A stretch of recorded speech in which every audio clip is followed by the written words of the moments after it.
欢迎回到环亚实验室，我是安琪。下班回到家，面对脏脏的内裤，打工人实在很痛恨。尤其是月经期间，网上居然还教我用冷水浸泡洗内裤，简直离谱。于是我决定花掉老板12000块，来看看内衣洗衣机到底值不值得买。综合销量和口碑，本次评测一共选购了6款，价格在599到2499元。除了3号外，其余都带烘干功能。那么便宜的能不能买？同样价位，谁又能更胜一筹呢？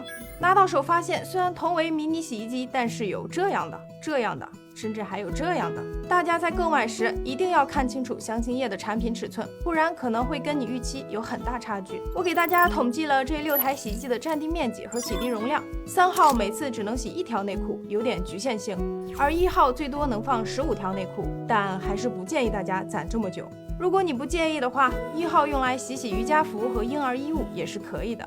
先从内衣洗衣机最基础的功能说起，既然是洗衣服，最重要的就是洗不洗得干净。那怎么模拟日常污渍呢？当然不可能真的一条一条穿，所以我们用它。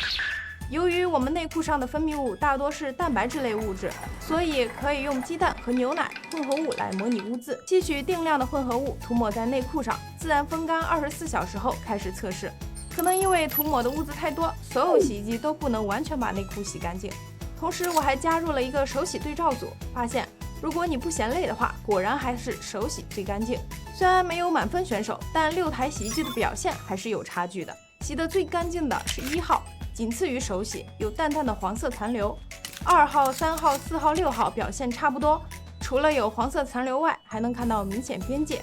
5号表现垫底，有比较明显的块状污渍，像这种情况肯定还得再洗一遍。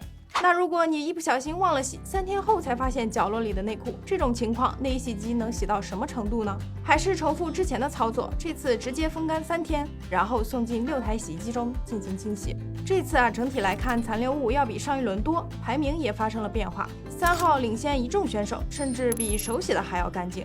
排在后面的依次是手洗、2号、4号、6号、1号和5号。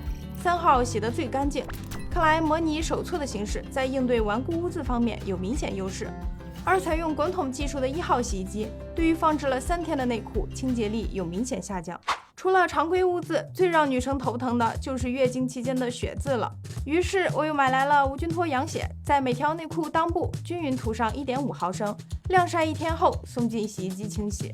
对于血渍类污渍来说，3号表现最好，其次是手洗和1号，5号依旧垫底。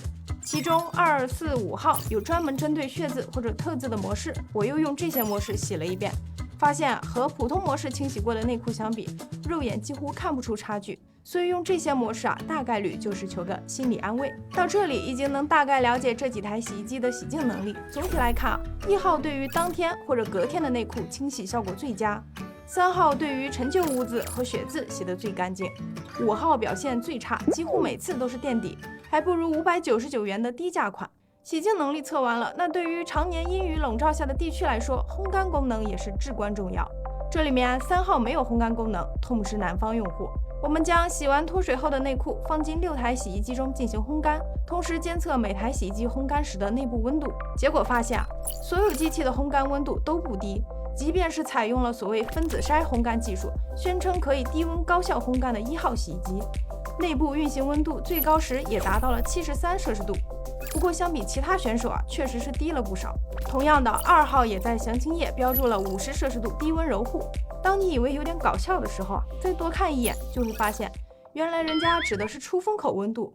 文字游戏算是让他玩明白了。至于烘干效果单烘干模式下，除了5号裆部有点微潮外，其余4台都能够将内裤完全烘干。考虑到5号的单烘干时间只有35分钟，并且烘干时长不可调，可能是影响烘干效果的原因。于是又用它的一键洗烘模式测了一遍，发现这个模式下可以将内裤完全烘干。1号、5号、6号烘干后的内裤基本都能保持原样，2号、4号缩水比较明显。综合来看，1号烘干功能表现最好，温度更低，用时最短，烘完的内裤可以直接穿上身，同时又没有严重的缩水情况。耗电方面，我们利用智能插座测试了各家产品在日常洗涤、高温洗涤、单烘干这3种模式下的用电情况。作为使用频率最高的日常模式，4号耗电量最大，洗一次内裤都够5号洗30多次了。如果你平时高温煮洗的需求比较多，那3号是最省电的。单烘干模式下，依旧是4号最费电，5号最省电。总的来看，3号和5号都是比较省电的优秀选手。如果你见过洗衣机离家出走，或者听过这样的声音，那一定会非常在意噪音情况。于是我又用分贝仪在距离洗衣机前方30厘米处测试了每台机器运行时的噪音大小。为了减小误差，所有模式都测了3遍。那几天啊，办公室上方飘的都是同事们的怨气。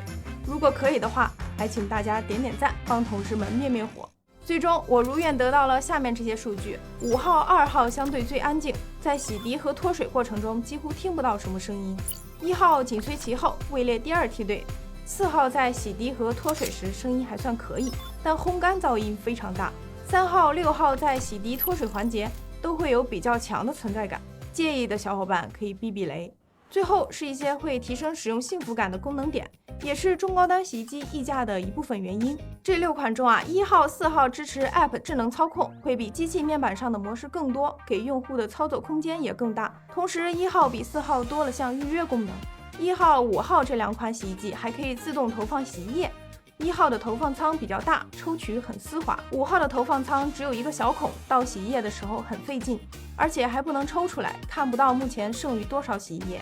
最后啊，如果洗过的内裤忘了取，隔几天可能会发臭。这几款机器还有托管功能，在洗衣结束后未开盖取出，会开启智能托管，隔段时间向桶内吹入新鲜空气，并翻转衣物，防止发臭。所有测试做完，我感觉内衣洗衣机其实是消费升级后的产物。如果你实在懒得洗内裤，买一台确实能省不少事儿。综合选品价格，我比较推荐3号这款。不管是当天换下来的内裤，还是陈旧污渍、血渍，都能洗得比较干净。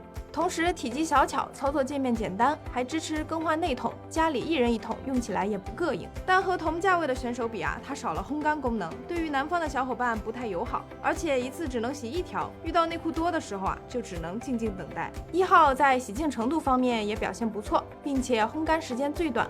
烘完的内裤可以直接穿，也不会有严重变形缩水，同时还有预约、托管、自动投放洗衣液这些功能。唯一让人纠结的就是价格和体积。最后，想要洗烘一体的，又在意预算的话，建议你看看2号。虽然在极端洗净测试环节不是最佳选手，但日常使用应该没什么问题。